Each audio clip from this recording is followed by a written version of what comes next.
Hello and welcome into my latest live broadcast. Today is Tuesday, October the 22nd, 2019. My name is Carey Holzman. Thank you for joining me. Getting a little bit of an earlier start than scheduled. Trying to offset the times I start late than scheduled, you know? So welcome in. I'm going to get a review done today. But first, I want to give people a few minutes to jump into the chat room and join us live. We are broadcasting around the world right now, and everything is unscripted and unrehearsed and as real as it gets. If you're new here, I'm a working computer technician, and I turn on my camera and show you parts of my work. I wish everybody in every career would be brave enough to let a camera follow them around during their workday to see what their job entails. I see a bunch of people have already joined us. Hello to my friends in blue, John Peck and Philip Musto, OG Gaming, Alish Tiphej, Mark Baggett, and Troll McTrollington, Thomas Carter, Sharon Idle. Got my Coke, Sharon. Got it today. Thank you so much. William Dawson, Bill Thomas, Neil Garrett, Jeremy Kramer, and Craig Lilly, and Hallie, or Hall, and Razor 1990, Wayne Smith, Austin Valdez, Charles Masters, Jesse Kirk, Wesley L95, Scott Hellenan, Robert Cronin, A. Reynolds. Thanks, you guys, for joining me. Come on in. Come on in. Let me get rid of this receipt. I'm going to address a question I get, and I think he's starting. I'm going to address a question I get, which is, what mouse do I use? Now, forget this stuff here. This is stuff I use for broadcast because it's really small, and it's their mouse and keyboard are paired together to one wireless dongle that keeps my life simple, and it keeps the live video moving. I don't need a full-size keyboard for controlling the video outputs and stuff for you guys. Also, I often have a separate keyboard and mouse when I'm working on a computer over here, building a new computer. I need to test it, plug in a keyboard and mouse, and it's a pain to disconnect the keyboard and mouse from the broadcast machine and then plug it into the test machine. And then when I have them both out, when I have two keyboards and two mice, you'll often see me confuse which mouse is hooked up to which computer. It doesn't matter if they look different. I still, typically grab the one closest to me. It's just a habit. So I make that mistake a lot. But in my back office, where I have my workstation where work is getting done, I have been for years and years, using this mouse right here called the Logitech Marathon mouse. Now I will tell you why I use this mouse. It's quite simple. I'm a simple guy. I don't like it when people make things overly complicated for no real good reason other than they have nothing else better to do. I have things better to do. So I need a mouse that I don't constantly have to change the batteries on, that doesn't have 8 million buttons on it. I don't need all that. I need a scroll wheel. I need a left and right button. And I like having a back button I can hit with my thumb, particularly when I'm in a browser and I want to go back to the previous page. I just hit it with my thumb. Those are the only buttons I ever use. And particularly the left click and the scroll wheel are very important to me. Like the back button, I could do without it. This mouse does all of that, batteries included, and these batteries will last 2 years in this mouse. 2 years without changing the batteries. Now, before I discovered this, this is called a Logitech Marathon M720. It's fairly inexpensive. It's under $25. Comes with its own dongle, and there's a little button on the mouse just below the wheel, if you look right here. And if you press that button in, the wheel then clicks as you rotate it. And if you push the button again, the wheel is free turning. So you can zzz, you can spin it like you're trying to get to the bottom of a big website or a big document. Just zzz, spin that thing down, and it's pretty cool. So some people have a preference to feel each click. And people like me. Oh, Lyle is making an appearance. Hello, Lyle. Are you gracing us with your presence today, boy? No? Okay, bye. So for under $25,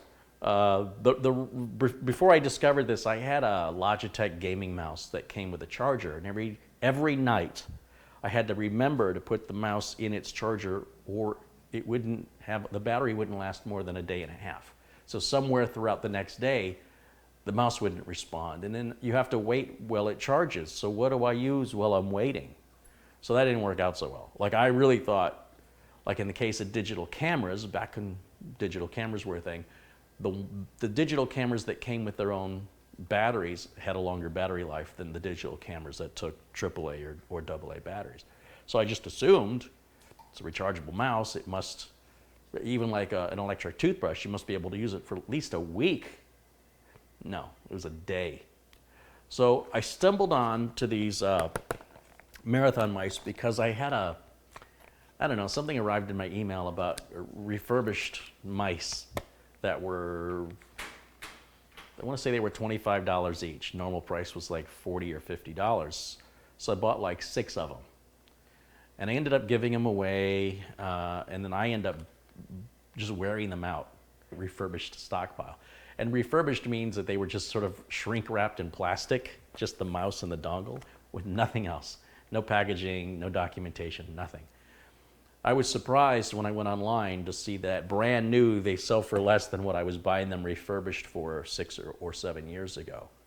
And it's a great mouse. And once again, I have worn it through. Apparently where I'm wearing them through is when I'm holding the mouse like this, my thumb, I guess, I'm denting in the whole side. I'm carving a hole into the side of the mouse. Like, have you ever seen Willie Nelson's guitar?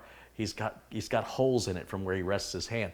A lot of guitar players do. If they have one particular guitar, they play a lot. But I'm not attached to the mouse specifically. I like the design. I like how it fits my hand. It's a very comfortable mouse, and I love that I can't remember changing the batteries out in it. Usually I break it before that happens, or because it falls off the desk and it hits the tile floor. Yeah, it's not good. So when I was looking to replace it, because it was time, I stumbled on this Triathalon mouse. So we have the marathon mouse and the Triathalon mouse. Now what this mouse is supposed to allow you to do, and we're going to try this today, is it enables you to connect up to 3 devices. So it could be a Mac, a Windows PC, or even a tablet. And you can use either the included dongle, or you can connect it via Bluetooth, or all of the above. And the way you switch between devices is there's a little button, well, you see it says 1, 2, 3. So there's a little button right there, and you push it, and it cycles 1, 2, 3. So once you've paired the mouse with each device, a simple press of the button will switch it to the different devices. Now, if I can get this paired with a keyboard too, I'll be in heaven if it works the way they say it works. Now, they only give you 1 dongle, so I don't know if that works through numerous dongles that way, or if it just works through Bluetooth and 1 dongle, or Bluetooth only. So I don't know. In other words, you may have Bluetooth on all your computers and you don't need to use the dongle. Well, clearly that's going to work fine. And if you have one computer that doesn't have Bluetooth, you use the dongle and it'll connect through 2.4 gig or whatever that is. And then the other 1 or 2 you can use for through Bluetooth. So my question is, what if I could buy a spare dongle? When you see the Logitech dongle that's got that orange star, where is it? See that orange star? That means it's a programmable dongle. It means that you can pair numerous other Logitech wireless devices to it, and it's super easy. You just download the Logitech, I forget the name of it. It's their mouse software. You download, install that, and you can configure the dongle and the wireless device, the keyboard or the mouse. And then that stays paired. It programs the hardware, so you don't have to use that software ever again. So you can take the mouse, pair it with a separate dongle, and that mouse and dongle will stay tied together no matter if I build a brand new computer and plug it in for the first time, they work. I don't need to install the Logitech software. I only need to install the Logitech software to program it, which means to either remove a device or add a device. I think these unifying receivers, they call them, can be programmed for up to 6 devices at the same time. So it's one great thing I love about Logitech. Furthermore, we're back to a same 2-year lifespan on the batteries, although this one's a little more money. This was about $35, and I've got a link to it in the link below the video. And no batteries in this one for some reason. Get batteries with this one, but not this one. So, TRS says it works with many dongles. Well, that would be great if it does. And the set point software, I think it's the set point software Logitech calls it that. Or maybe they have a separate unifying software. Anyway, it's free from Logitech's website. It only works with Logitech's products. And the way you add a device is you click on the software, I want to add a device to my dongle. It says, whatever device you want, flip the switch on the device to off. So on the bottom of these mice, in Logitech keyboards, there's an off-on switch. You flip it off and then flip it back on again.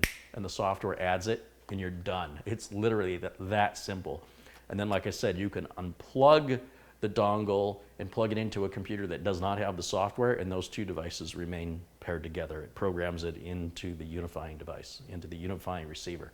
So that's pretty cool. I also like that the price is very affordable, and if this works the way they say it's going to work, then I'm going to be very happy, because once again, it's got a similar form factor. I think it's going to fit my hand quite well. I don't like mice that are too large. I don't like mice that are too small unless I'm traveling. So let's get this out of the box. I paid for these with my own money. So Logitech has no idea I'm doing this, and there's no sort of bias in this video. But I do really love this marathon mouse. And so if this can bring me the next step up, then I'm all for it. So I don't need the rest of that. Oh, look, there's a piece of tape. That usually indicates there's batteries already installed. Oh, and there is a generic battery. Is there just one or two? Just the one battery. The tape keeps the battery from being discharged while it sits in the packaging for God only knows how long before you buy it, before the consumer gets it. I don't like this white bottom. I don't know why they made that white, because that's going to get dirty. There's the on-off switch I talked about earlier. Oh, where's the dongle?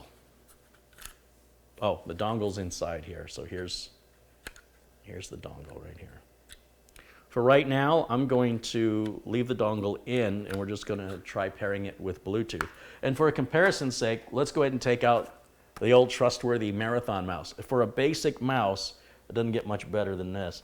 And furthermore, I wonder if this button works the same. Mouse wheel is spinning. Push the button. Mouse wheel is clicking. So that's exactly the same. I like it freewheeling like that. I love a freewheel mouse. Just zzz. This one doesn't make the sound. I might have worn out the bearing in mine. This one's completely silent. So, as I mentioned, I've got my left button and my right mouse button, which are critical. I can spin where I want to go. And then on the side, you've got your forward and back button. I never go forward, but I always go back, and I can hit that with my thumb. And then next to that, it allows us to select 1, 2, or 3 for which device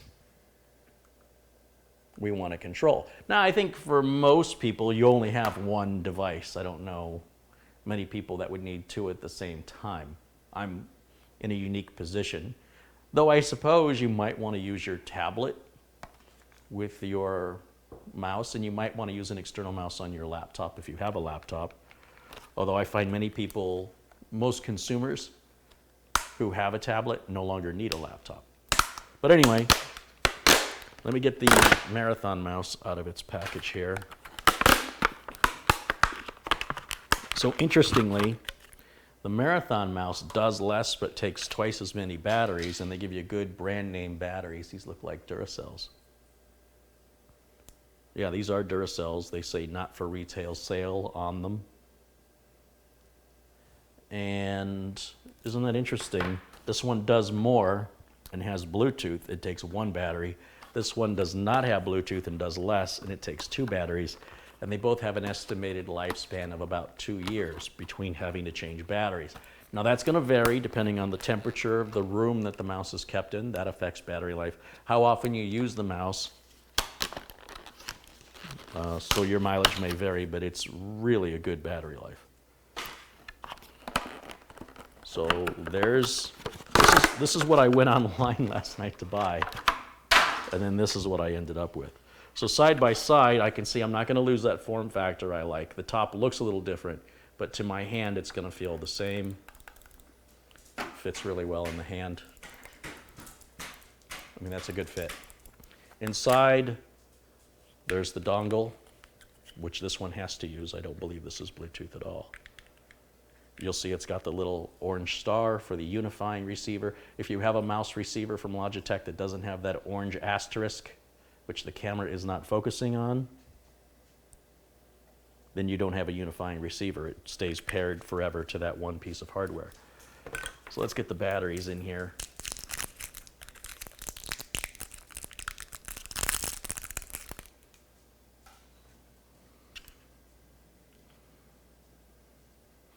Now, I like the Marathon mouse so much, I started recommending it to my clients because having a wireless keyboard doesn't make sense for most businesses or people because the keyboard doesn't move around. At the most, it might slide in and out of a tray, but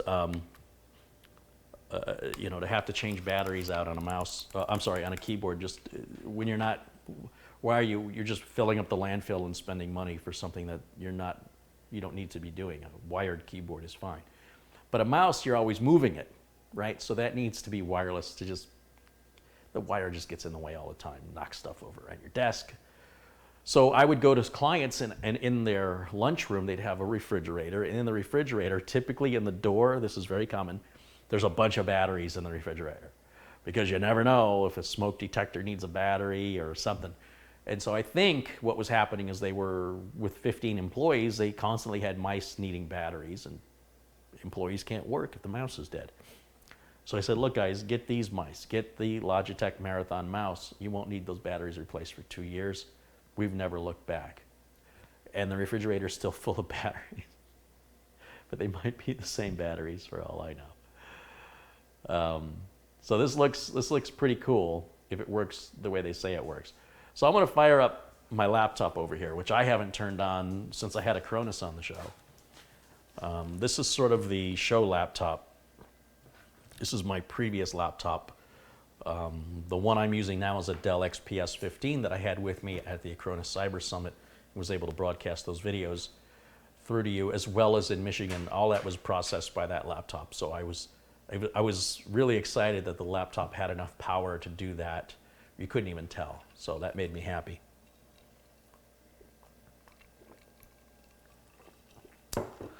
All right, so let me plug in video so you guys can see. And then we're gonna configure this mouse. We'll see how difficult that is. And then once I get it working with this, I'll have to get something else to pair it with, because I can pair it with my streaming computer, but you won't really be able to see that. So let me plug that in there. See, now I gotta grab this mouse. And is it this button? There we go. Okay. I think I need to do like a picture-in-picture thing here. So let me reduce this one. We'll put it right over here. Yeah? Is that gonna work?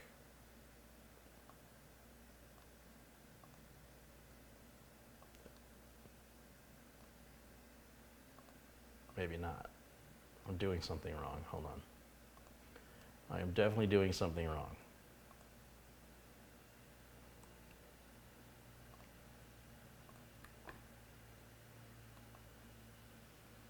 Whoa. Okay. Now we're there. So this laptop, I believe, yes, this laptop has Bluetooth because I can see the icon in the lower right corner. So I'm going to use the touchpad on the laptop, and I'm going to tell it I want to pair, let's see, add a Bluetooth device, add a Bluetooth or other device. I want it to be Bluetooth. Now it's looking. So on the mouse, I think I just hold the button in for the selector until the light starts blinking quickly. Yeah, M720 Triathalon.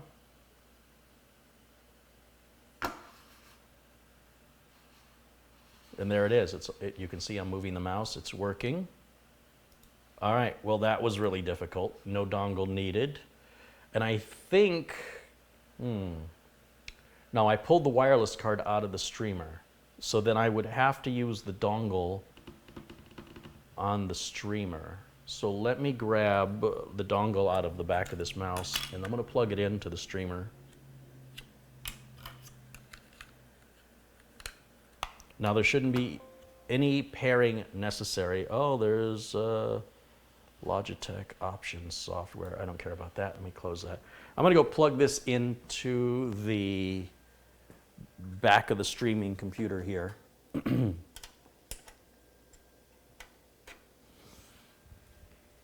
And I shouldn't need to use this mouse anymore. I should be able to just put that over here.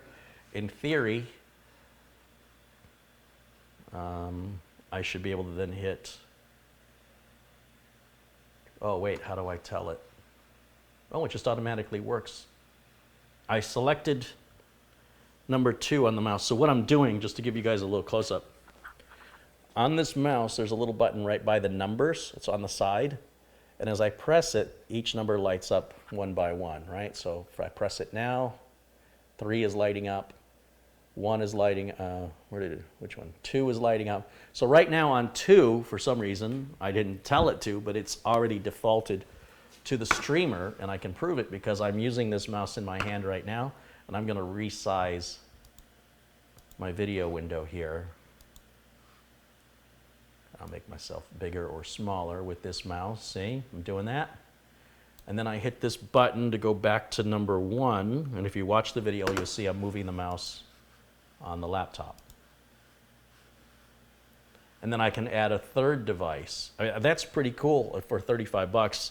I think that's a good deal. And you can get 2 years, potentially 2 years out of the battery, which I know for a fact I can do with the Logitech Marathon mouse. I think that pretty much wraps up this review. It's a pretty easy review. If anybody's got any questions for me, I'll gladly take your questions, and I need to flip this back so I can go back to full screen. Let's see, pick option number 2. Oh, look at that, that was easy. And we'll turn off camera 2, and then we'll resize. Let's see, transform, full screen, fit to screen. I need a hotkey for fit to screen. There I am. There you go, 35 bucks. I'd have gladly paid 60 for it, but don't tell Logitech that. So now I should be able to get rid of all these other mice, and when you see me work in the future, if I put a Bluetooth, I can do one of 2 things. I can put a Bluetooth dongle on the streamer, or add a Wi-Fi card that has Bluetooth to the streamer, and then pair the mouse to that, and then use the dongle for any workstations that I build or repair. Then I only have to have the 1 mouse. Now, if I can get the same thing to work with a keyboard, I'll be in heaven.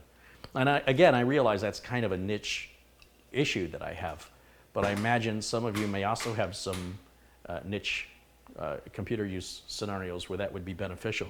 If not, save your money, save 10 bucks, and just get the Logitech Marathon mouse, which again, I've been using that for about 6 years, I want to say. And whenever anybody recommends or asks me for a recommendation for a mouse, I always recommend this mouse because it's not overwhelming you with buttons and software and options and choices that most people don't use anyway. It's not a gaming mouse. You know, it's not one of these high-end DPI, ridiculous over-the-top, needs a special mouse pad kind of deal. You know, I'm just using these on any surface, pretty much anything but glass, right? Because the laser will often shine right through the glass.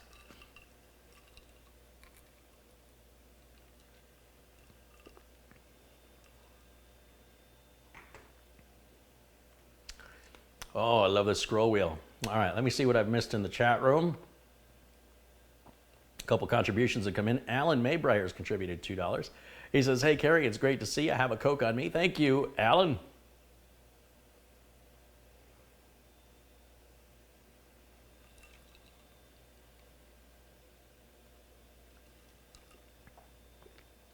I see Acronis is joining us. Hello to Acronis, of course.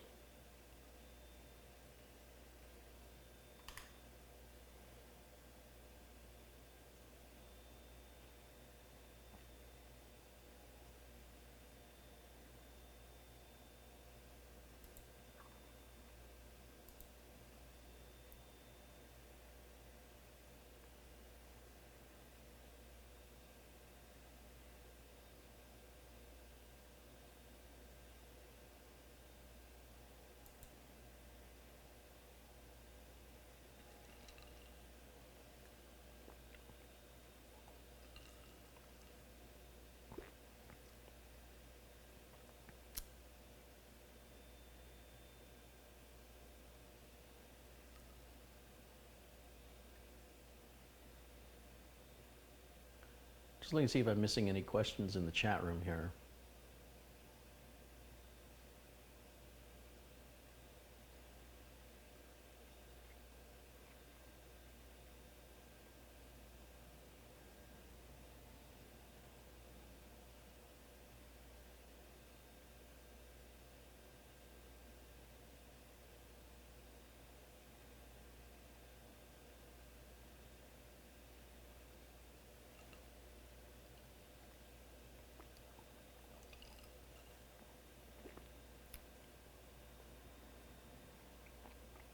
Caleb Johns has contributed $1.99. He says, what do you love about your job? I suppose the thing I like the most about what I do is I get to do it the way I want to do it. That's really important to me. I can't tell you why. It's just inherent in who I am to carve my own path. That being said, what I also enjoy is knowing that if I don't show up to work, then other people can't work. I have to get out of bed whether or not I feel like it, because people are depending on me.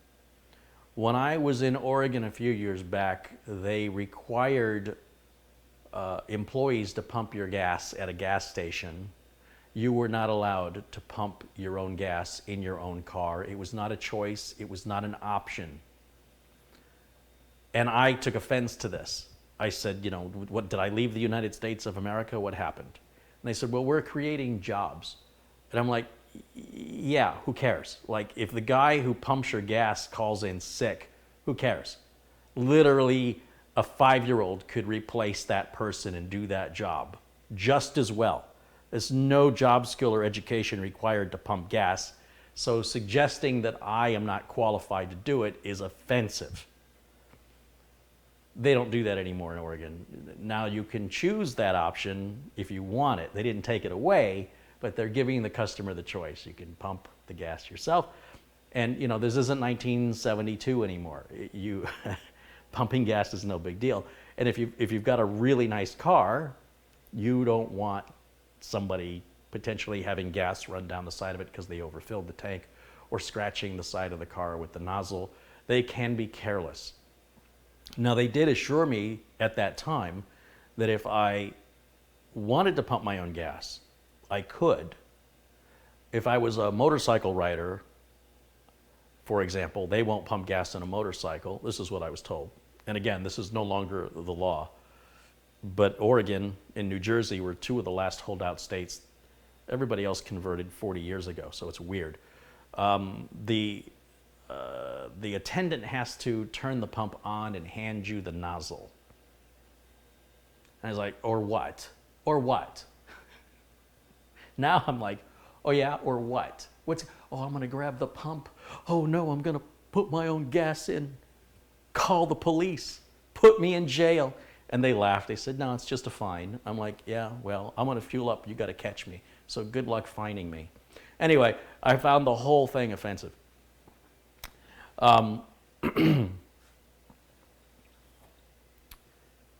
It should be a customer decision. If you want full service, you go to the full service. Full service shouldn't be taken away, but neither should it be forced on people. And there was a reason I brought this whole thing up. It tied into what I was talking about a minute ago, and I have to scroll through the chat. Oh, what I love about my job. So if the guy who pumps the gas doesn't show up, anybody can do that job. If I don't show up, nobody else can do it. Like, they will literally have to shop around and find somebody. And that gives me the kick in the pants I need, knowing people are relying on me to start every day with a sense of purpose. So it's very fulfilling. So those are the two things I like about my job. I get to do it my way. And because it's my way, nobody else does it like I do. Other people can accomplish whatever the task is. Many, many other people can accomplish the task.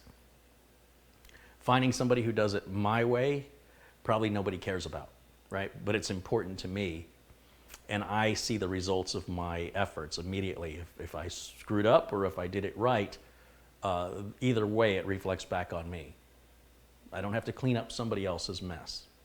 And if I don't come in, if I say, oh, I don't feel like coming in, I don't feel good, and they end up having to either let an employee take a hand at fixing a problem or bringing in a third party to fix that problem, then whatever work they had for me will probably be 2 to 3 times more work for me to come back and undo and repair whatever that person did, or to set it back the way I need it so that I can continue to monitor and support them remotely or from a distance. So, good question. Thank you for asking. Stop causing trouble. You know, honestly, I just want to be left alone, right? I'm not bothering you. I just want to pump my gas like I can in the other 49 states. I don't know why I'm still a U.S. citizen and I don't have rights here that I had across the border or into California or into Washington or into Utah or into Colorado or Arizona, Nevada, or any of the other states I'm not mentioning. Just Oregon and half of New Jersey. So Oregon rescinded that finally after all these years and made it an option, but it was so offensive to me. Like, I literally thought the rental company was pulling my leg when I first went to Oregon. I'd never heard of this before. And they were renting me the car, and they said, and just so you know, you can't pump your own gas. And I went, yeah, okay, sure. And they went, no, we're serious. And I went, yeah, no, I get it. It's funny. And they're like, no, you cannot. And I'm like, or what? Or what? Is that the biggest issue you have here? Get out of my face. Leave me alone. What did I do to deserve that? So I'm not causing trouble. I'm just claiming my ground. It's my space. You're not giving me the gas. I'm paying for it. Can you imagine if you went to a grocery store in Oregon and they said, we're not selling you this bacon? Why not? Well, look at you. I suppose that day's coming. You know what? It's my money. I want to buy the bacon. And if you don't sell it to me, I'll go somewhere else that will. I won't tell somebody how to run their business, but I'll take my business to somebody more reasonable. That's not a country I want to live in. Chester Hughes has contributed $2. Hey, thank you, Chester. He says, I just ordered one from your link. Oh, Chester just ordered one of the mice using the Amazon link. I do make a tiny commission if you use that Amazon link. Even if you use that Amazon link that takes you to Amazon to show you where this mouse is, and you search within Amazon to find something else completely unrelated that you purchase, your price isn't any different. You're still going to pay the same price on Amazon. But the channel, the YouTube channel here, makes a little commission off of that. And it's a great way to show your support by using the link. I appreciate that very much. And I think you're going to be very happy with the Logitech mouse, because like I said, if the Triathalon is the next generation of Marathon, I've been very happy with the Marathon. And because the Marathon is like $23, $24, I mean, I just spent $11 on lunch. This is going to last a lot longer than my lunch. I know that much. And you might say, well, yeah, it's twice as much, but it'll still last more than 2 times longer than my lunch, like maybe 100 times, 200, 300 times longer. So I think it's a good investment for $10 more for the versatility and to have the Bluetooth to be able to switch between Windows, Mac, or a tablet for $10. Sounds good to me. But proof is in the pudding. I'll start using that on my, here on this channel. I'll start using this instead of this one. This one does the job. The problem is the confusion. It's really not a complaint other than when I have too many mice and too many keyboards, I don't know which one's which until I start moving them around. I go, oh, it's connected there. There's an old expression. If you only have, what's the expression? If you have more than one watch, you never quite know what time it is, right? Because they'll all be off by a little bit. They're not going to be all synchronized to the second.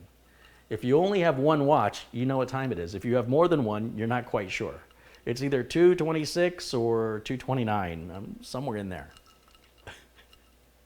I guess it doesn't apply with cell phones. Some of these expressions, I guess, are not aging well.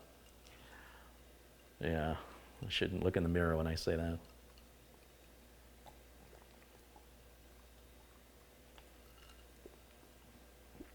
Sharon says she just made coffee in her backup or shut up coffee mug, available from car-ey-lyst.com. Nice little plug for some merch. Thank you, Sharon. I appreciate it. I do get sick and tired of people not having backups, of people needing data recovery, or people, asking for assistance because their computer won't start anymore and they need to get data off of it. Is it recoverable? Why people aren't making backups at this point, it's been talked about for the last 20 years, over and over and over and over and over. So back up or shut up. That's it. Those are your two choices as far as I'm concerned.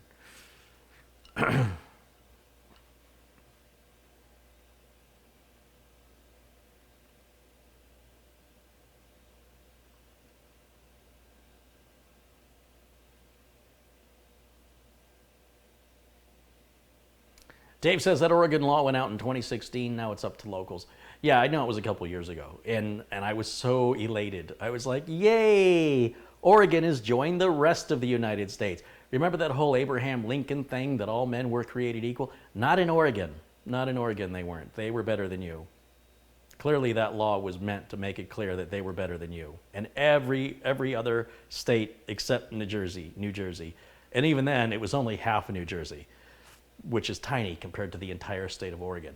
Very offensive and very backwoods and archaic and draconian and anti-American. So when that law changed in Oregon, it had been law for, I think, my entire life, right up until 2016. So even though I don't live there, it was a part of visiting there I didn't like. It made me cringe every time somebody had to touch my car. It really bothered me.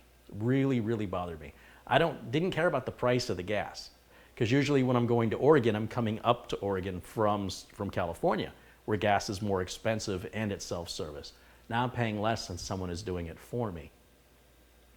And the lady at the gas station that I was complaining to about it said, we don't have people complain. They like they don't have to get out in the cold or in the rain, and they often tip the gas station attendant who pumps the gas. I was like, I'm sorry, what? What? Did you just say at these prices,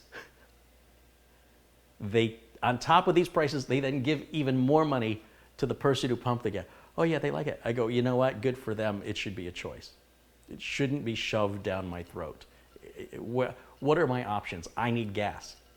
Can I go across the street and do it myself? No. Can I go a mile down and do it myself? No. Can I cross the state line to literally any other state in the United States and do it myself? Yes. Why? Because that's the way we do it. Well, you should try living in North Korea. You'd really like it there. You think it bothers me? So yeah, that 2016 law couldn't have come sooner. I'll tell you what.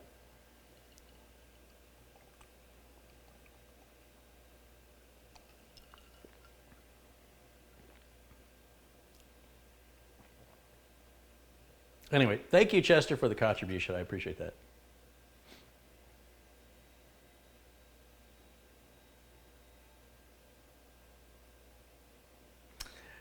Eric says, I successfully and illegally pumped my own gas in 2009 in New Jersey, and I didn't find out it was against the law until much later. You rebel. You're like Bonnie and Clyde over there. Just lawlessness, out of control, chaos. Crazy. You must be crazy, disrespecting the law in such a manner. You put everybody in danger. The dumbest laws I've ever heard. We're making jobs for people. Why don't people get educations? Why don't you make education free so people don't have any excuse to not be educated, so they can get a real job that matters if they show up to work? The guy who pumps the gas doesn't show up to work. Who cares? Literally anybody can take his place. No training is required. You literally can take anybody off the street and put them in that job. Making jobs. Well, just give them a check for not working. That's the way you're going to be. In fact, give me one too.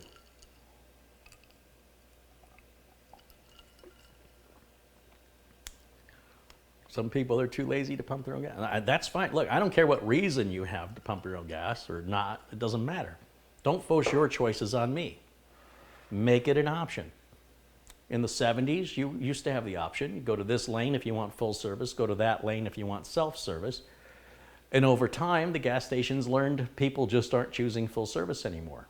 So they started converting their full service lanes and made everything self-service. So to go into Oregon, it was like stepping back in time 40 years and moving into another, like a communist country. It was like, what? So we're, we're doing this for jobs. It was very strange. And the thing I found even stranger was on the way home, I crossed over the very famous Golden Gate Bridge in San Francisco. And as I reached so coming in from the other side, Sausalito, coming in from Sausalito into San Francisco, I was ready to pay my toll. And it said cars that have a fast pass go to these lanes and everybody else go to these other lanes. So of course I'm a visitor, I don't have a fast pass. And as I look, there's no toll booth, there's just cameras. And it says your toll will be mailed to you, and or you can visit this website to pay your toll online. Now, if there was ever any place where you need a human being in a kiosk, it would be to collect a toll. Now, granted, that's not a job that requires a big education. However, it does require that somebody's there, right? It requires that job gets fulfilled, because I said, okay, I'll wait for the bill. I've got out-of-state plates. Apparently California doesn't communicate with other out-of-state, or other states rather, car registrations. I never got a bill. So it's not like I wanted to not pay the bill. I didn't write the website down. It was on a sign. I don't know what it was. And I thought, well, I guess a bill's gonna come. They got a picture of my license plate. No bill ever came. So I guess that's just for locals. But I can guarantee you if they had an employee in a booth, I'd have paid that toll. And I wanted to pay that toll, but I couldn't. Unless they take a picture of my plate, I take a picture of their sign. Or I start doing some Google research when I get home and try and figure out how to do it. I'm not gonna go through that kind of effort, if you want your $2. There's a movie called Better Off Dead. I want my $2. Let's see. I just thought it was weird that in Oregon there's somebody that pumps your gas that doesn't need to be there. And in California, where there should be a toll booth, there's just cameras where there should be an employee. It was the most backwards thing I've ever seen in my life. Just scratching my head. It's probably paranoia. They don't want people running off with free gas. You must not live in the United States. Gas pumps don't turn on until you put a credit card in. They just don't turn on. So you have to have your card, whether it's a debit card or a credit card, or that pump's not going on. Or you can go inside the store, typically it's a convenience store, and you can pay the person in cash to apply that cash to credit on, so in the United States, gas stations may have 30 pumps. Gas stations are big, and they're usually, here in Arizona, in Phoenix, at certain times of the day, it can be very difficult to find one that's not in use. You have to wait your turn. When Carey visited me from Canada, he's like, I've never seen a gas station this big in my life. I said, what are you talking about? It's just a regular gas station. He goes, no, you don't understand. In Canada, they're not this big. I'm like, yeah, and look, all the pumps are being used. Like practically, we found one pump, we jumped into it, and you slide your debit or credit card into the pump, it approves it, and then you can pump your gas. And even then it will auto cut off, I think at $50 or $60 per transaction. So if there's some issue with the credit card that you don't have that much credit on the card, they're limiting their losses. So if you're like a semi-truck driver and you need to fill up 100 or 200 gallons, I'm not quite sure how that's done, but maybe it's done differently for diesel.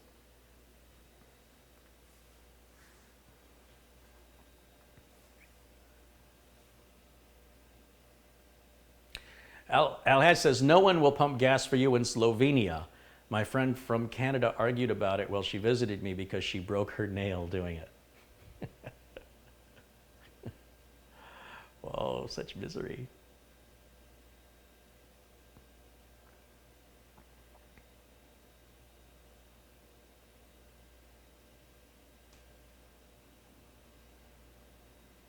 Chris wants to know if the software Synergy already does the same thing this mouse does. Well, no, because if I fire up a computer and go into the BIOS before any software loads, this mouse will work, right? Unless it's in Bluetooth mode. If it's in Bluetooth mode, then Windows has to load.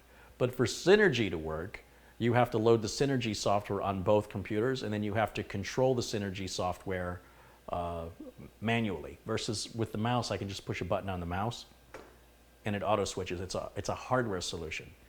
So comparing a software solution to a hardware solution is not even anywhere near the same. It's not even close to being the same thing. No.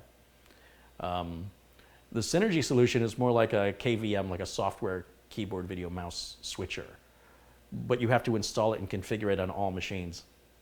So with this, you just add it as a Bluetooth device on any tablet, Mac, or PC. There's no software to download. You're done. And therefore, once it's paired, especially like with the hardware dongle, then it works in the BIOS where you can't install any software or activate Bluetooth. Bill Heglini's contributed $2. He says the K780 keyboard is available on Amazon. Okay.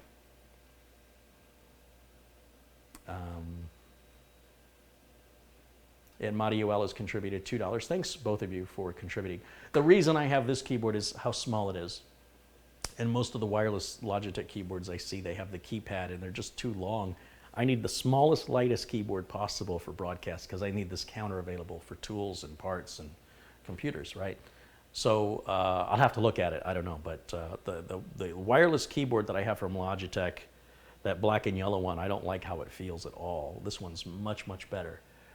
But the Logitech mouse is much more comfortable and much more powerful in the sense of how I can configure it than this little cheap mouse that came with that. I think it was from Jellycomb. I've got links to this original keyboard and mouse that you see me use, along with all the tools I use. Just in the video links below this video, you'll see, click here to see all the stuff you see on my videos. And it's everything from the cameras and tripods and memory cards and flash drives and microphones and battery. It's everything. It's like 100 items. In fact, I cleared a few items off of it last night that I just don't use anymore. But and again, if you purchase anything there or purchase anything from your visit, which is unrelated, but it was my link that took you to Amazon, then again, the channel makes a small commission. You don't pay anything any different. And it's a nice way to support the channel for things you were going to buy anyway.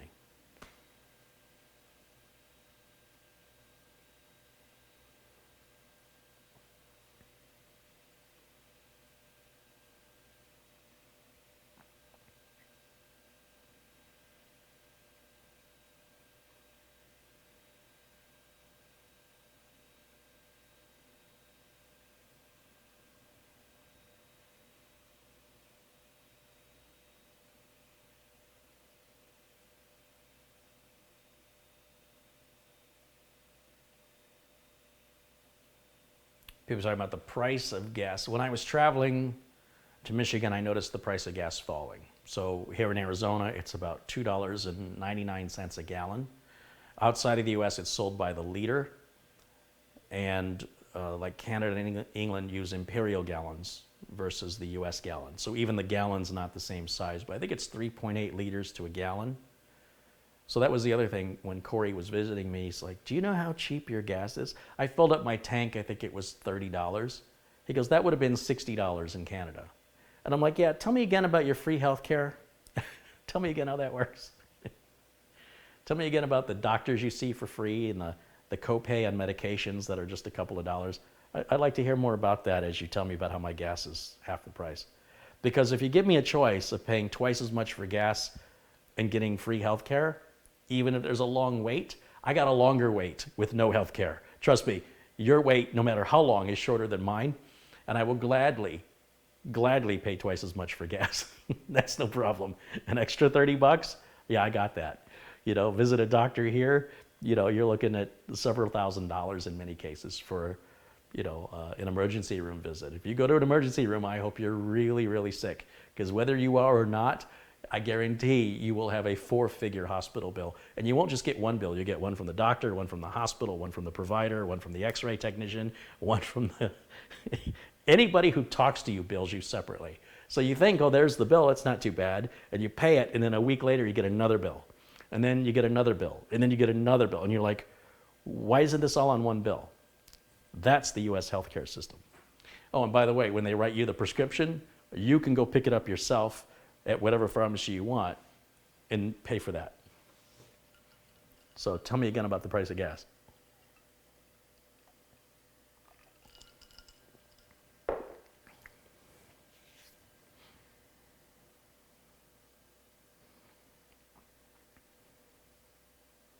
Anyway, if anybody's got any other questions regarding keyboards, mice, or technical questions, I'll be happy to address those now. Otherwise, I think I'm going to end this a bit short, so it'll be a quick edit, and we can forward the review on to Logitech, and maybe we can establish some relationship with Logitech, either in giveaways, discounts, or even sponsorship. I do like Logitech products. I've been using their web cameras and keyboards and mice for many years. Just have lost contact with them over time, and maybe it's time to reach out again, because they might have some other cool stuff I don't even know about. Like, I don't know when this Triathalon mouse came out. I've only just now stumbled across it by pure coincidence, right? That I just needed to replace. I had every intention of just buying this. That's how happy I've been with this for years. And then when I saw this, I went, oh, that solves a problem for me if it works as advertised, which it appears to do. So yeah, I wouldn't mind seeing if they show any interest in supporting the community. So I'll reach out to them. What's your most recommended keyboard? You know, keyboards are, some people like a keyboard that's a touch type style of keyboard. Some need keyboards that are anti-ghosting because they're gaming. Some like keyboards with macros, and some like keyboards that are RGB. Then there's all these different types of Carey MX switches that some people care about. So it's really impossible for me to recommend a keyboard in the sense that it's like recommending music or recommending a haircut or recommending food off a menu. I really don't have a keyboard I recommend, honestly. I think you just need to feel, you know, look at the price, feel the keyboard, and see if it meets your needs. I don't recall ever having a bad keyboard. There are keyboards that I don't like for certain reasons, but just because I don't like them for those reasons, those could be the very reasons you do like it. You know what I'm saying?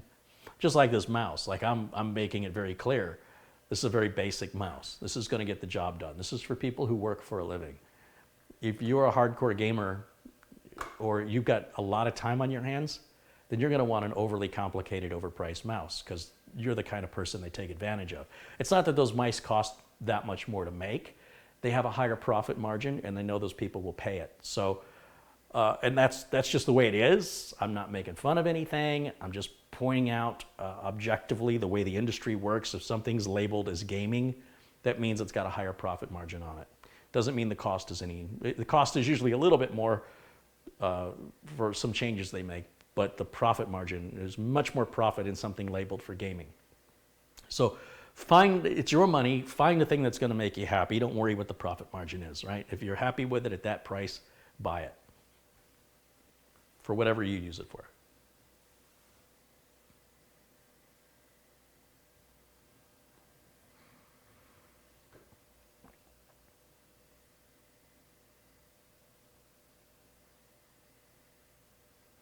What mechanical switch do you personally favor? I haven't used a mechanical, like what are you talking about? Are you talking about like a KVM switch or a network switch or a keyboard switch? I really have no idea what your question's about. I don't use KVM switches anymore. I haven't used them in years. Network switches are all pretty much the same. And the switches on the keyboards, I couldn't tell you. I don't know. If something's got Carey MX switches on it, whether it's brown or red or whatever the type of, I really don't pay attention to it. It doesn't matter to me.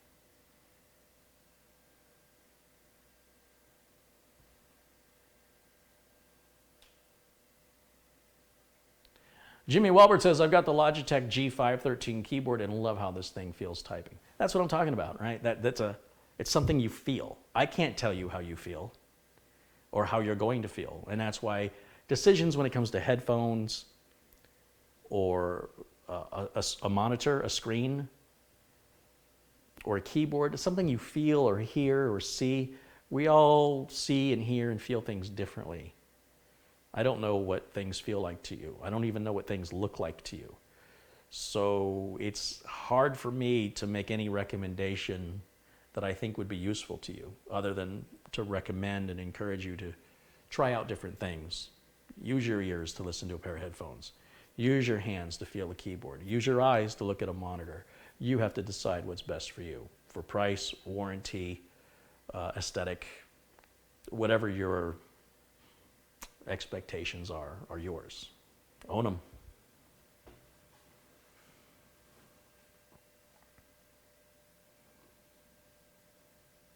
Is there an easy way to transfer a bigger SSD? Yeah, I've showed that a million times using a Acronis. Acronis makes it super easy. I've got about 8 videos on my channel here that demonstrate click for click exactly how to do that.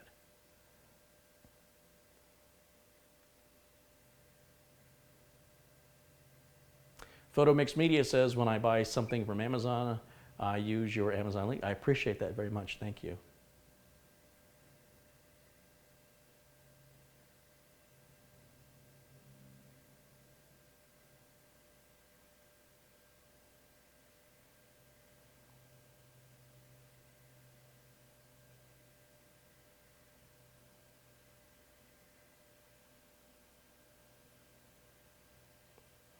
Bill says, I might like the K380 keyboard from Logitech. Yeah, maybe. For right now, I'm going to just try the mouse and see how that works, like when it comes to doing a new build or doing a repair, so I don't have to have 2 sets of keyboards and 2 sets of mice. Seems like it'd make my life a lot easier.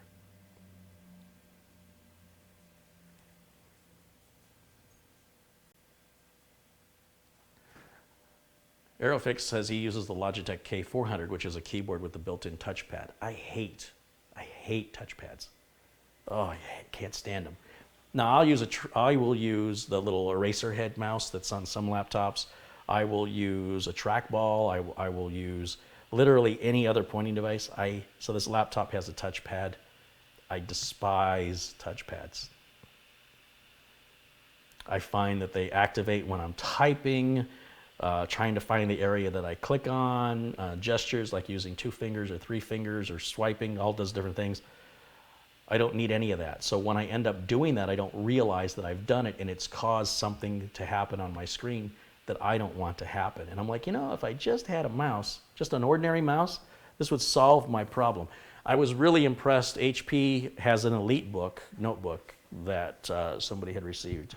I was like, it's an HP, it's gonna be junk. It was actually a really nice laptop from HP. So there you go. They actually made a good one.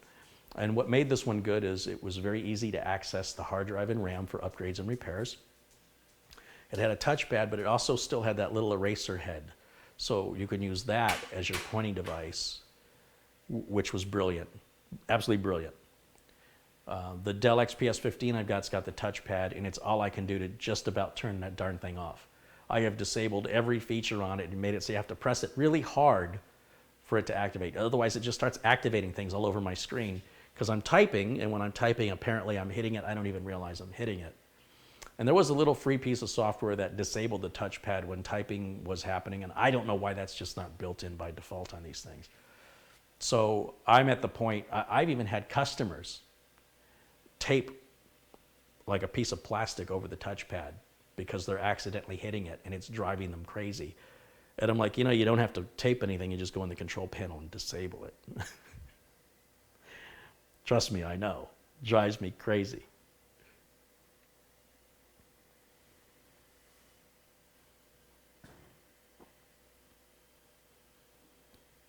Peter wants to know the time.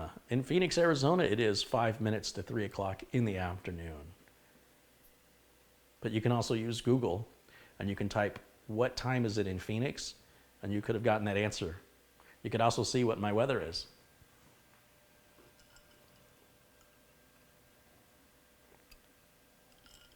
Jeremy wants to know if I've ever worked with or reviewed a Panasonic Toughbook laptop. Yes.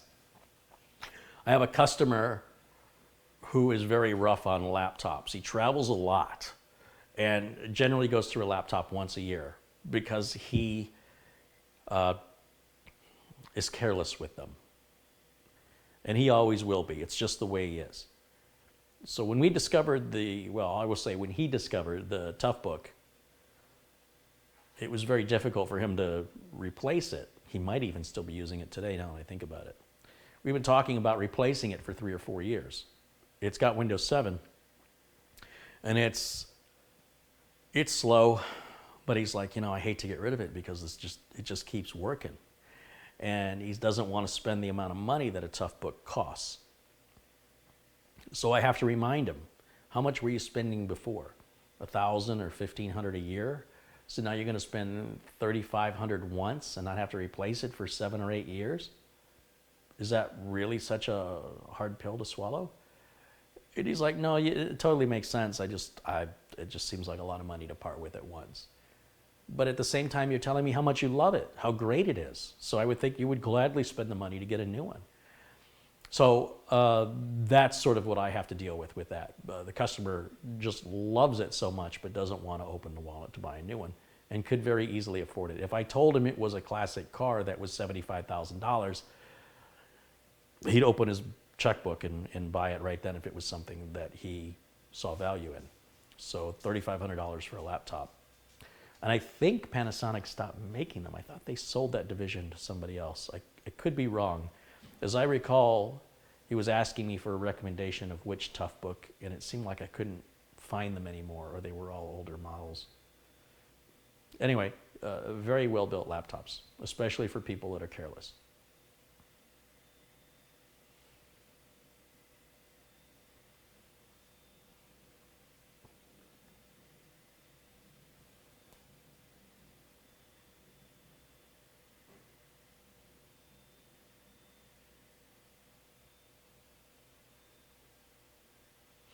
Chris says in the chat room, funny story, my old laptop I thought was glitching because it would randomly click without any input, and turned out the problem was the palm of my other hand was brushing the touchpad. Yeah, welcome to the club. Yeah. And Max in the chat says Toughbooks are worth every dollar. They say they're still making them. I just don't know that Panasonic makes them anymore. I thought they sold it off, but I could be wrong.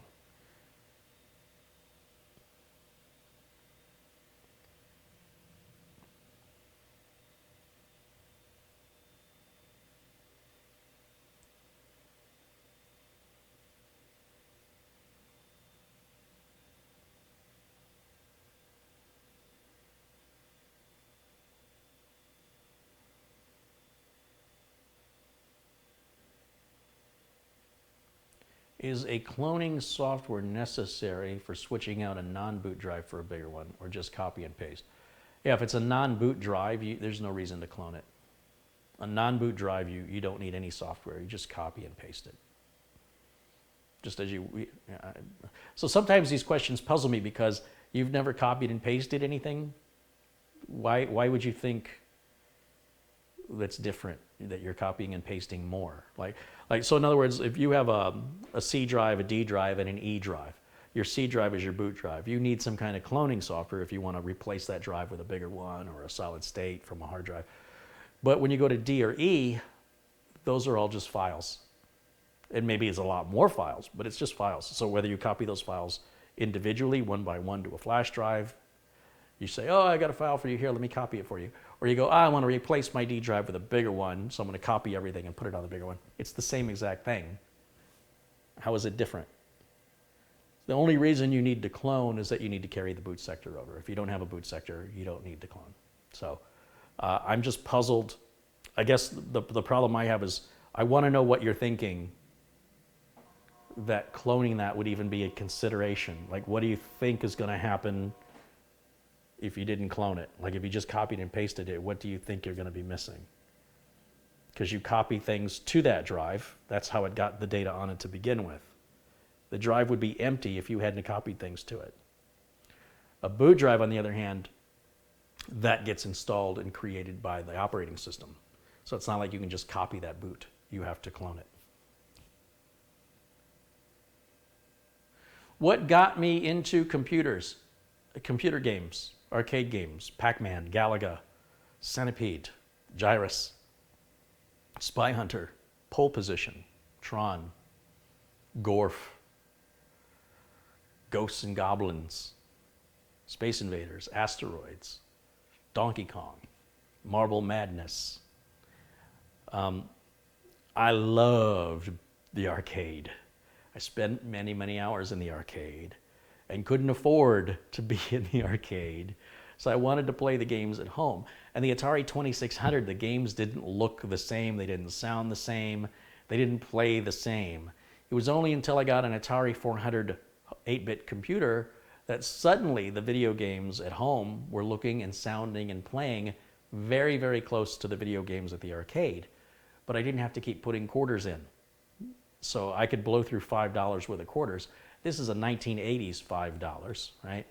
I could blow through that in an hour or 2 hours, and that's if I'm trying to go slow. And I wanted a way to be able to play the games without any money. So that's what sparked my interest in computers. And do you still play games? The games I play are a little different now. Find the Problem and Fix It is a very fun game. There's no pattern. There's always new levels. And when you reach the boss, it could literally mean the end of your job if you fail. So the consequences, it's still a game in much the same way that it's challenging, but the stakes are real. And to me, that adds a level of adrenaline video games don't offer me anymore, because I know none of it's real. No matter what I accomplish in a video game, when I turn the machine off, it means nothing. I've done nothing all day. I used to spend hours and hours and stay up late at night playing Unreal Tournament. And it's like, I have to save, my team needs me. What do I have to show for it? All those hours invested, would you know if I didn't tell you? And do you honestly care that my team won because I stayed up that night and didn't go to bed? I know if I went to bed, they would have lost.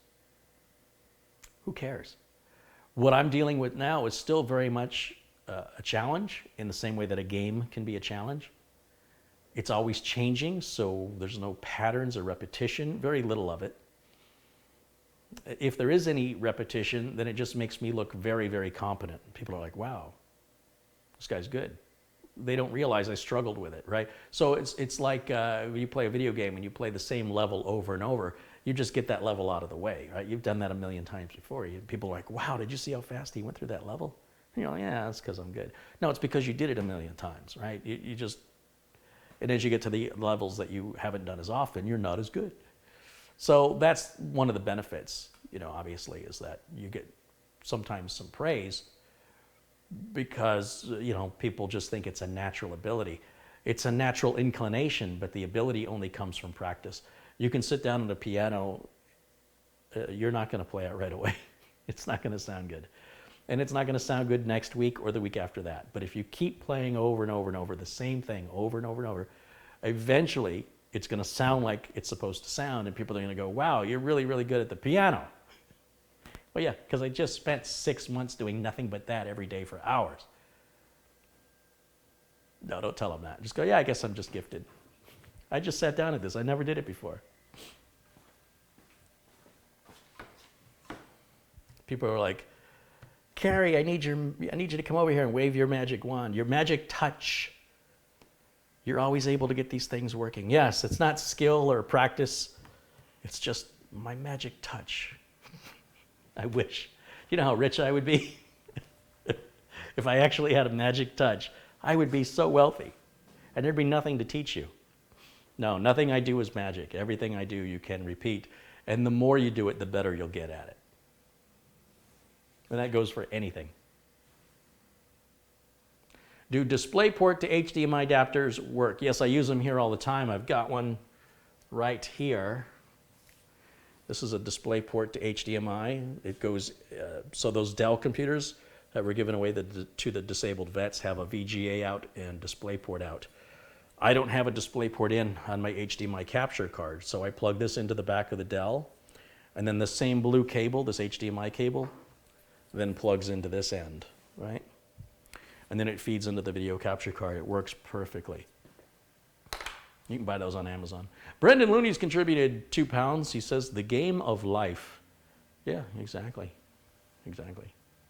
Carey, have you ever tried to copy 4 terabytes? Yeah, I had to copy 8 terabytes for one of my clients a couple months ago, 2 months ago.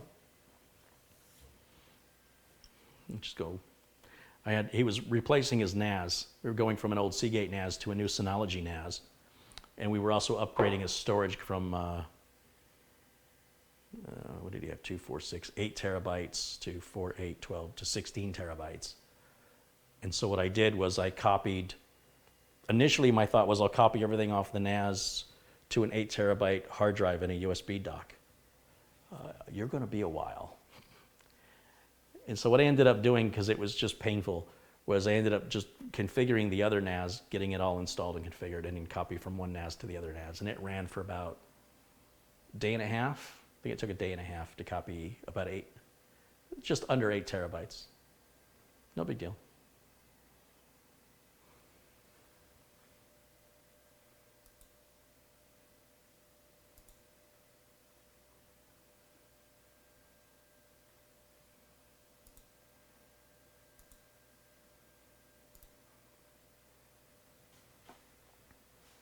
The game of life sucks because it's full of cheaters. Well, that's every game you'll ever play. But trust me,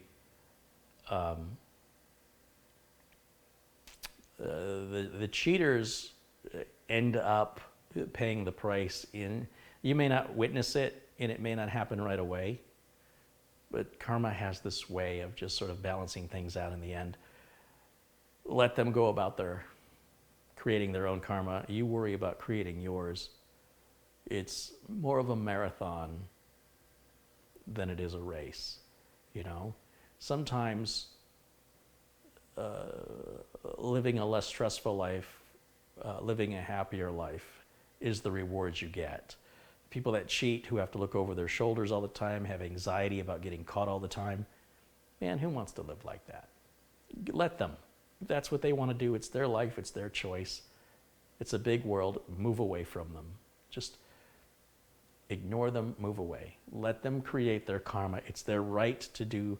If they want to live like that, that's their choice. And if you don't want to, that's your choice. It has no impact on you whatsoever.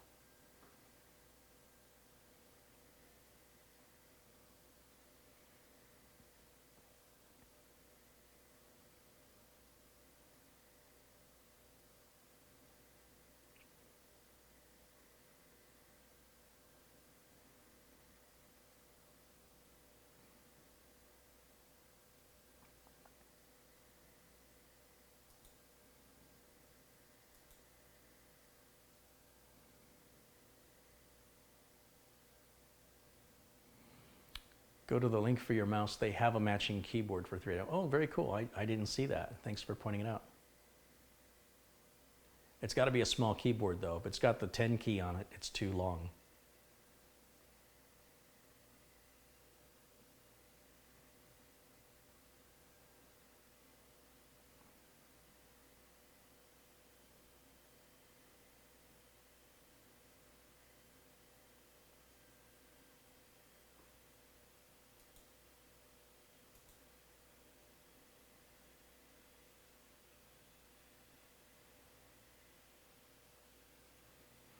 I have 3 computers. How do I sync all 3 so they have the same data all the time? You don't. You put your data out in a cloud like Microsoft OneDrive or Google Drive or Dropbox, and then you put that software on each computer or cell phone or tablet, whatever you can put the app on, and then you have access to that. You cannot share programs between computers. You would have to install and have a license for each program. But the data, documents you've created, your music, things like that. Like for me, I use Spotify, and I don't have to download the songs. I don't have to update the libraries. Spotify handles all of that for me, and I can listen to Spotify on any internet-connected device with my account. Same with movies and Netflix. You can log into Netflix from any computer or television in many cases, and all the movies are there. You don't have to use up your own space and download them illegally anymore. It's all right there for you in perfect quality, all organized, a quick search, find what you want. And usually between Amazon Prime and Netflix, there's more shows I want to watch than I have time to watch.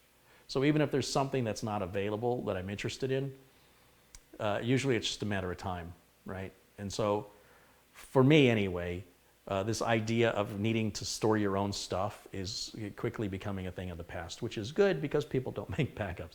So that's the other benefit, is that it's putting that stuff online in the cloud, where hopefully you have a good, strong password so that, if somebody were to steal your data, it would all be scrambled. They wouldn't make heads or tails of it. So we're not synchronizing software on devices anymore. We're synchronizing devices to a single storage space on the cloud. And then you just install your apps on all those devices individually. So Spotify is on my phone, Spotify is on my desktop, and I can configure my Spotify playlists on my desktop and then go listen to them in my car. It's great. Because what I was doing is I was grabbing all my music, converting all my CDs to MP3s, copying those down onto a flash drive, and then I have to break the directories into 254 files or less, so I'd have like A through C, D through F, letters like T and S. There's a lot of songs. Do I put this with the Cars, or is it just Cars? The Beatles, or just Beatles? Otherwise you end up with a lot of songs that start with the. And do I organize it by song title first or artist? I don't have to make any of those decisions anymore. And then I would have to take the flash drive out of the car and resynchronize it to files on my desktop whenever I make changes, add more music, find a typo in one of my song titles, or find I've got the same song twice, or I put the song in the wrong directory. All that's gone now. So life with data is getting far more manageable. And I hate the idea as a tech of having all your data tied to a single device, because that means when that device goes down, you're in panic mode. Also, last night I discovered there was a bunch of BIOS updates released for AMD related ASUS motherboards. So if you have an ASUS motherboard and you're running an AMD CPU, it looks like many AMD motherboards from ASUS got a BIOS update on the 27th of September. And also, which I'm sure is not coincidence, AMD updated their chipset drivers. Now, I wish AMD would give me a pop-up and tell me, but I just went looking because I was curious, and sure enough, right around the end of September, a new chipset driver, a series of drivers was released by AMD. So if you're running AMD, you don't get these notifications automatically, and you may be running an outdated BIOS and outdated drivers. In general, the BIOS adds security, and the drivers also add performance and reliability. So you always want the latest ones. Then I said, geez, it's been since that long since NVIDIA's released a driver. Am I not getting the updates? Because it seemed like every 4 or 5 days NVIDIA had a new driver. And I checked last night, and I think the last driver was October 1st. So we've gone about 3 weeks without a driver. And as I'm talking to you right now, my screen just popped up and said there's a new NVIDIA driver available. Just now that popped up. So that means NVIDIA went an entire 3 weeks without a new graphics driver. That's impressive. So if you're running an NVIDIA graphics card, you might want to grab the latest driver. Again, it's for mainly performance and reliability. Some of these drivers are released just to optimize for some AAA title that's coming out. But I would rather have it and not need it than the other way around. So I'm just kind of curious what that driver version is now that it's got me talking about it. NVIDIA.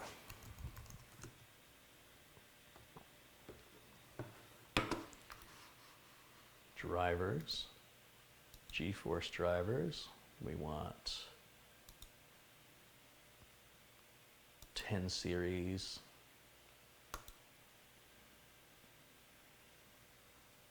Yeah, released today, version 440.97 is the latest and greatest. So there you go. Get your drivers here, drivers.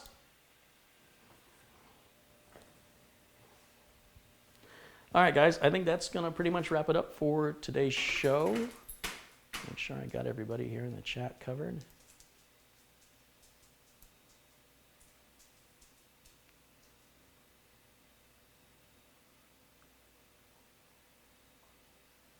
If you miss or skip a BIOS update, will updating to the newest BIOS include everything I missed in the previous? Yes.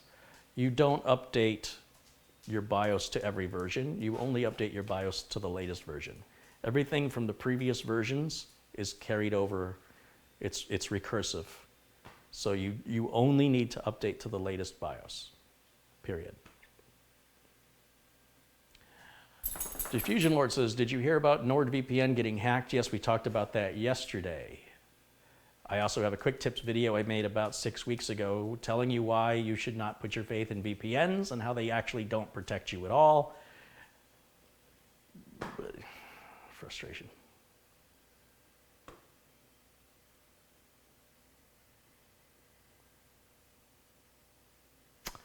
Oh, Al Hash, there's a link here that I want to read. When was this posted? This was October 15th. Man agrees to pay $25,000 for abusing YouTube's takedown system. A Nebraska man has agreed to pay $25,000 for abusing YouTube's takedown system under the Digital Millennium Copyright Act, the DMCA. The man, Christopher Brady, also signed a public apology admitting to falsely claiming that material uploaded by YouTube users infringed his copyrights. In reality, Brady had no legitimate claim to the material. Now, YouTube charged in an August, that's what YouTube charged in an August lawsuit. YouTube said that Brady targeted at least 3 well-known Minecraft streamers with a series of takedown requests. And under YouTube's rules, a series of 3 takedown requests in a short period of time can lead to the loss of a YouTube account, a serious penalty for someone who has built up a large following on the platform.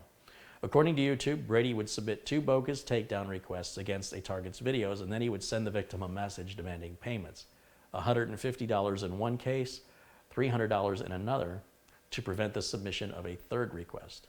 For some reason, Brady allegedly offered victims a discount if they paid with Bitcoin. In an even more outrageous incident, Brady allegedly used the takedown process to obtain a victim's home address, information that copyright holders are supposed to use to file copyright infringement lawsuits. Instead, YouTube believes that Brady swatted the target, calling law enforcement to report a fake hostage situation. The company, however, admitted it didn't have hard evidence that Brady made that swatting call. Now, Brady's apology acknowledges sending dozens of bogus takedown requests, suggesting that he sent out many more notices than those detailed in YouTube's August lawsuit. And a YouTube spokesman said this settlement highlights the very real consequences for those that misuse our copyright system, and we'll continue our work to prevent abuse of our systems. So remember what I said earlier about people who cheat? They think they're getting away with it for a while, but it always catches up, and it catches up with interest. And just because you're not aware of when it catches up doesn't mean it's not happening. The longer they get away with it, the harder they're going to fall, and the more it's going to hurt.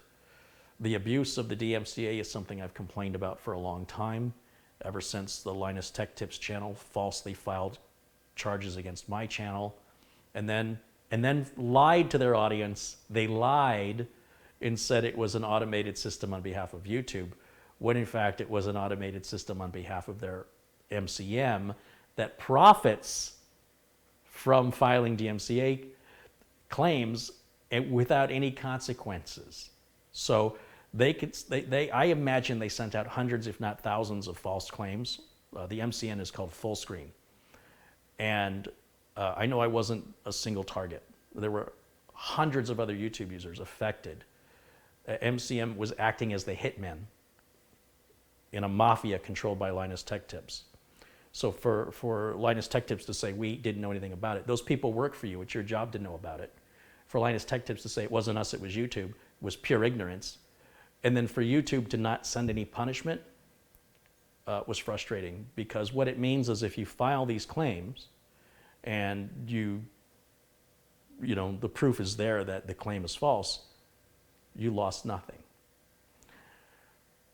So to see YouTube going after this now, it's about time. And furthermore, it's a criminal offense. It is against the United States legal system. You are violating the law if you make a false claim.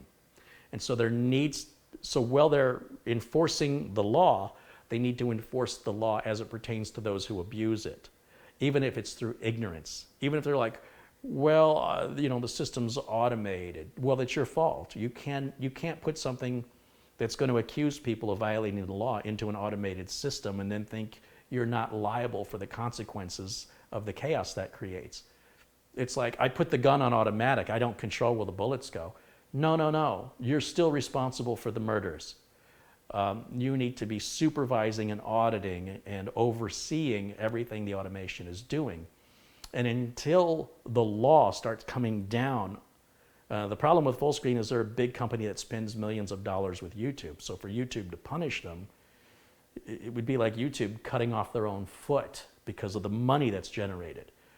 On the other hand, going after some loser in Nebraska, not that everybody in Nebraska is a loser, but this loser lived in Nebraska, YouTube was more likely to go after them because they weren't going to lose any income from it, versus Fullscreen where YouTube makes money. So there's still this offset from the big corporations getting away with breaking the laws and abusing the little guy, and then the people that they work for going, it wasn't me, I owe no responsibility to that. It sickens me. It really makes me sick. And this is why when people go into business for themselves, whether it's on YouTube or anything else, when your business reaches a certain size, there needs to be a point where you either say, I'm stepping away to go get a degree in business, or I'm going to hire somebody who does, because this is now outside of my level of education. And I think that needs to be done for some serious, large YouTube channels that are still being steered into walls by guys who are people, doesn't necessarily have to be a guy, who are way outside of their wheelhouse. They don't know what they're doing. And because they don't know what they're doing, it's not their fault. It's a really bizarre situation. But nonetheless, it's still violating US law. It is still a criminal offense. So YouTube, theoretically, shouldn't be the one going after this guy in Nebraska. It should be the federal authorities enforcing the DMCA, just like they would enforce it if it was Sony Picture Corporation saying you're pirating their movies. That's exactly the same thing, where the FBI knocks on your door and comes into your house loaded with weapons. They need to do the reverse back to Sony. If Sony, for example, were doing what Fullscreen was doing by automating takedown requests that they weren't overseeing or authorizing as a prerequisite to moving forward with the accusations. These are serious accusations. They do affect content creators' reputation, channel, audience, all of that's affected. And thankfully, YouTube has put some tools in place for the jokesters who think it's easy to manipulate that. It still can be manipulated, but it's not as easy as it was before. Before, anybody could just file a DMCA. Now it's much more complicated. Now there's more work that has to be done, and the consequences aren't as quick as they used to be because of how severe and widespread the abuse was. The problem is the abusers weren't getting punished. So now we're seeing punishment come, and I think we're going to see a lot more of it. And I hope to see the federal law, the federal law enforcement agencies get involved and start putting people in jail, just as they would for any other criminal offense. So thank you for sharing the link. And again, it didn't happen overnight. It's taken a long time. And just because somebody got away with something doesn't mean that there won't be punishment for it later. Just think about that.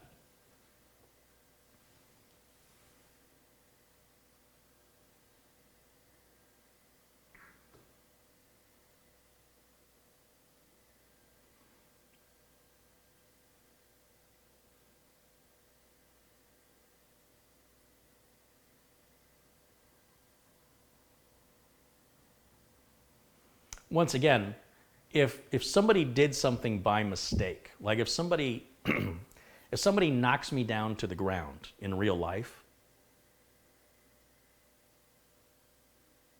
do I have a right to be upset? And if you didn't mean to do it, would you stand there and act like I was bothering you when I complained, hey, you just knocked me down? Say, hey, it wasn't my fault, I was pushed from behind by my friend that was with me. Well, that's your friend that was with you. It's your employee. It's your responsibility. Won't you reach out a hand and help me back up and say, I'm sorry? Linus Tech Tips did not offer a hand, nor did they offer an olive branch. They absolutely insisted that what the partner that works for them for profit did had nothing to do with them. Well, they continue to pay them to do that job. It is beyond irresponsible and immature. It is a level of a lack of education that demonstrates, in one example, why somebody who owns a company shouldn't necessarily be in charge of that company when it reaches a certain size. There's a reason why Steve Jobs was let go from Apple back in the day. The company got too big, and Steve Jobs was going to drive it into the ground. And maybe the best thing that happened for Apple was for Steve Jobs to be removed from that position. He didn't need to be removed from the company, but he needed to be removed from that position because it wasn't him operating out of his garage. It required a different skill set that where laws and consequences change when you get to scale. And then, of course, missteps were made in the years that followed by other people that were supposed to know what they were doing and didn't. So just because you get the education doesn't guarantee you know what you're doing. That's no guarantee. Only to end up having Steve Jobs come back and rescue the company, right? And that's an amazing story. It's an absolutely amazing story. But it's an example of, why Bill Gates wasn't CEO of Microsoft long after it got to a certain point. He became a chairman where he had a voice and was included, and now he doesn't even do that. So there gets to be a point, if you're lucky, that your business grows too big for your level of experience. And if you are stubborn or you have a lot of ego and pride, and you can't do what's best for the company because it affects your personal ego, then you won't have a company around much longer. Or you will maximize your size and you won't grow any bigger because it's all you know how to do without any formal business training. And the history has shown this time and time and time and time again. It just repeats over and over and over again. And once again, I have to emphasize that even if you hire somebody who has that education, you really need to look at their track record, because just because you do something for a living doesn't mean you're good at it.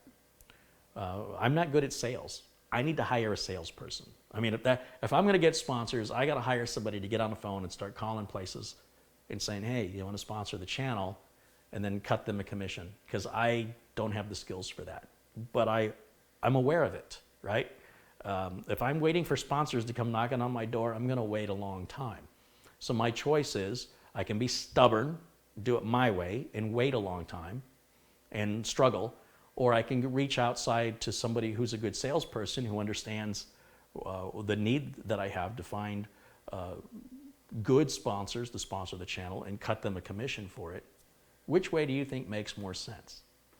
So that's what all that was about. And it's very frustrating because a lot of the followers to that other channel believe what they were told when they were lied to. And they think I'm the one who's lying. So who are you going to believe? The guy with 8 million plus subscribers, or the guy with 250,000 subscribers? I mean, clearly the guy with 8 million subscribers, he's the one that they're going to worship. They're not worshiping me. I'm attacking the person they worship. I'm their enemy. They won't even consider what I have to say. They'll listen to every word the other person has to say. I don't stand a chance against them. They outnumber me. They outnumber all of us. It doesn't change the facts, and it doesn't change the reality. But we live in a time where, especially the younger generation, there's a portion of the younger generation that believes if you say it enough, it'll become true. The world has never worked that way. And I think when they mature, they'll figure that out. But in the meantime, I don't have any control over that. All I can do is let you guys know what's going on, why certain things have happened, some of the frustrations I face and the challenges I face trying to convey free information to people without sponsors, and then the attacks I suffer as a result because I'm such a terrible person. Welcome to the internet. That's all right. It's fine. They're creating their own karma. It'll all come back to them. There's nothing I have to do. Nature has a way. I've lived long enough to see it without fail. It comes, and it comes with interest, and it comes when it's ready, not when I want it to be ready. When it's ready, it'll deliver, and they'll deserve it, and that'll be it. That's how I'm able to sleep at night, because if I felt like I had to be the one to instill the justice, I'd be very busy. I'd be a lot busier. But I've seen bad people do bad things, and I've seen really bad things happen to them. And I can't emphasize there's a difference between karma and instant karma. it comes. And that's not to say that everybody that has something bad happen to them has deserved it. That's not what I'm saying at all. I'm saying that the people who do bad things, who know they're doing bad things, and refuse to acknowledge it, it's just a matter of time before they'll get their comeuppance. And it's just the way nature works. As the sun goes up and the sun goes down, it doesn't matter if you like it, it doesn't matter if you believe in it. It's just a balance to the way things work. It tends to attract, a certain behavior tends to attract a certain reaction. And sometimes that reaction takes a little time, but the more time it takes, the more momentum it has when it comes. So honestly, there's nothing I have to do. I stand up and create my karma, which is for me to do what I feel is the right moral and ethical thing at all times. And if what I'm doing is not, then I will have that karma to deal with later myself.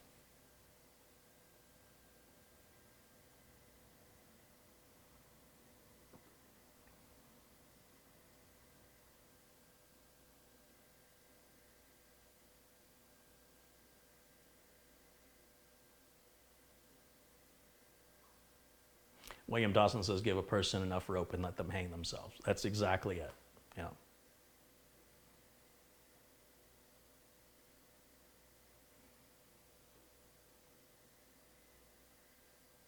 Carey, do you know if the latest Windows updates contain RAID 0 drivers?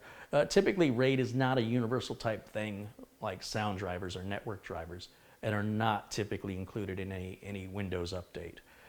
Typically, RAID drivers have to be downloaded from the motherboard manufacturer or the RAID controller in the case of an add-in card, not through your Windows Update. No.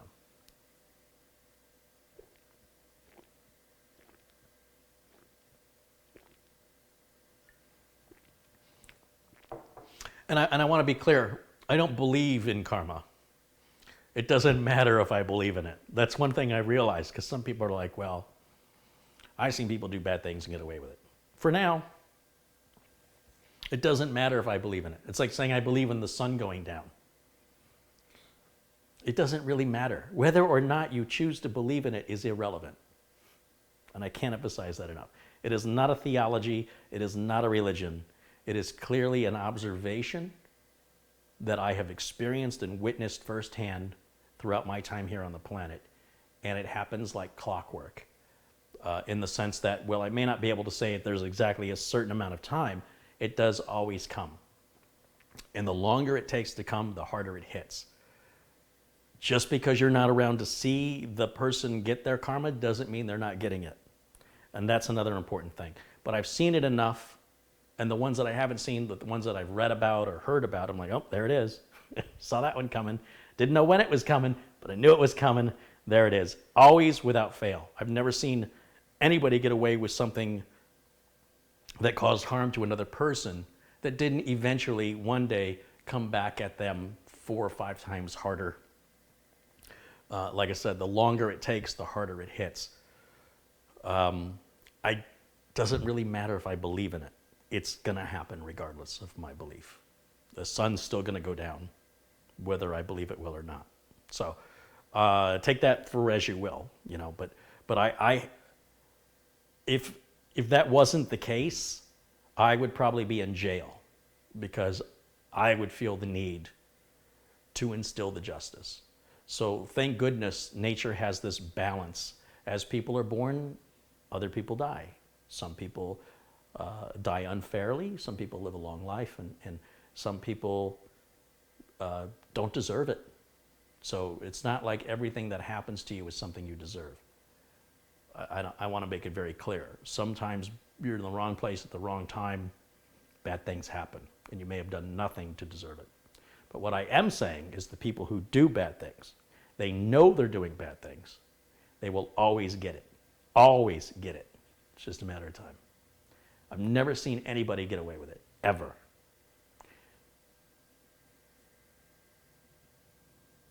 Believe me, I'm a skeptical guy. So when I was first piecing this together, I first started seeing it. You have to choose to see it, right? That's the first thing. You got to open your eyes to it. There was somebody who was horrible to me, just tortured me as a teenager. and that person fell off the back of a truck on a roadway and was killed. That's not to say that person deserved it. What I'm saying is the person that exhibits a certain kind of behavior, sort of a careless behavior or a lawless behavior or nothing's going to happen to me kind of attitude, it will eventually lead them, it's inevitable, to a circumstance that will either reset them, right? Like it'll cause them to be in a position where they will re-evaluate their mortality, or it will just simply kill them. It's just that behavior leads to that. It's not like there's some vengeful thing at play here. If you're stealing something, if you're a shoplifter and you steal a little packet of gum or something and you get away with it, you're thinking, I'm impervious. I'll steal something else a little bigger, or I'll steal 2 packs of gum, 3 packs of gum. And the more you get away with it, the bolder you get. The bolder you get and the more often you do it, the more likely you're caught. And when you are caught, it'll be something that's more expensive. It may turn from a petty little shoplift to, it could be grand larceny. And then you're going away for a long time and it's going to be hard for you to get a job over some little thrill you got that you thought, I can get away with anything, got too confident. And so, like I said, there's just this nature of things that I've observed. And I started observing it in my 20s. I started to see it. And then I started to look for it. And when I look for it, I see it all the time. So it's just a matter of being aware of your environment. So I call it karma, even though I don't mean it in any sort of astrophysical way or anything like that. It's just certain behaviors lead to certain consequences. And if you don't behave that way, you don't have to worry about those consequences. It's really that simple. All right. Let's see. Any last questions here? I think we're going to wrap it up. Thank you guys for watching. Once again, I'll add a link. I just realized I did not add the link to the Marathon mouse, which I've been using now for years. This is what I've been using for years. I recommend this to all my clients. Battery life of about 2 years. This also has a battery life, they say, of about 2 years, even though it only uses 1 AA battery. This one uses 2 AA batteries and does less. I don't know why. Honestly, I kind of like 2 AA batteries better. It usually adds a little weight, although these both feel about the same weight. It's very strange. In the meantime, I'll add that link to the video notes below the video, as well as a link to the story that was shared by Al-Haj.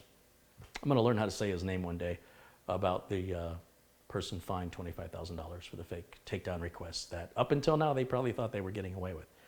Thanks you guys so much for watching. Thanks to everybody who has contributed during today's live stream, and that includes, let's see, Michael Weigland's contributed $5. He says, tech of 20 years, I'm loving your content. Keep up the good work. Hey, thanks, Michael. Brendan Looney, Madiuel, Bill Hegblini, Chester Hughes, Max Payne, Caleb Johns, and Alan Maybrier. Thanks you guys for supporting the channel. I appreciate that very much. And to all my friends in blue, keeping it civil in the chat room today. Had a few people jump in during today's broadcast, trying to make it about them. There's no reason why you can't make it about you. Just turn your camera on and start your own YouTube channel. That'd be great. So when people try and jump on my stage and talk to my audience, I don't know what they're thinking. It's really a stupid thing to do. You know, you go to a politician's rally and you try and get on that politician's stage and tell them what a piece of junk they are, the crowd's going to tear you apart because they're not going to listen to you. And they're going to instantly not like you and want to cause you harm.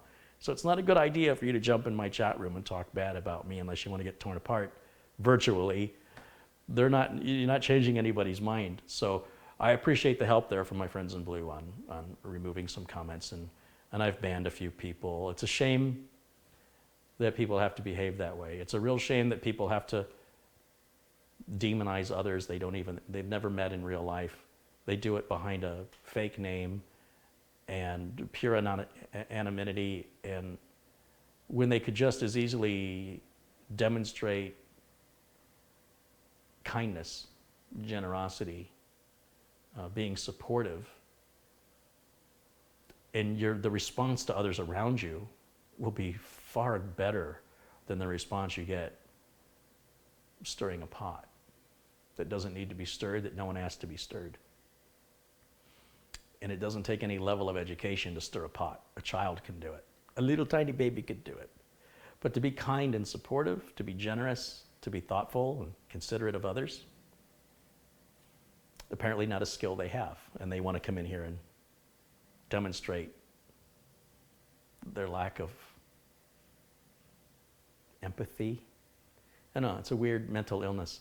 Anyway, we had a couple of people in here today, which is weird because we haven't seen them in a while. But if they want to come back under a different name and behave, they're welcome to stay. But trying to poison the well of a supportive community,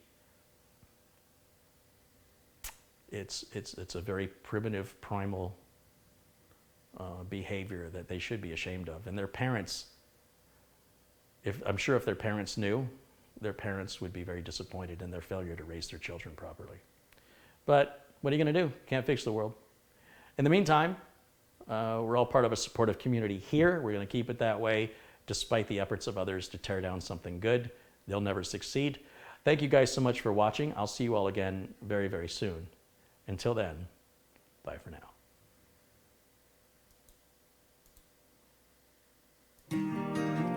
Oh, that's the window I made smaller. Remember earlier I couldn't figure out? All right. I'll see you guys very, very soon. Bye for now.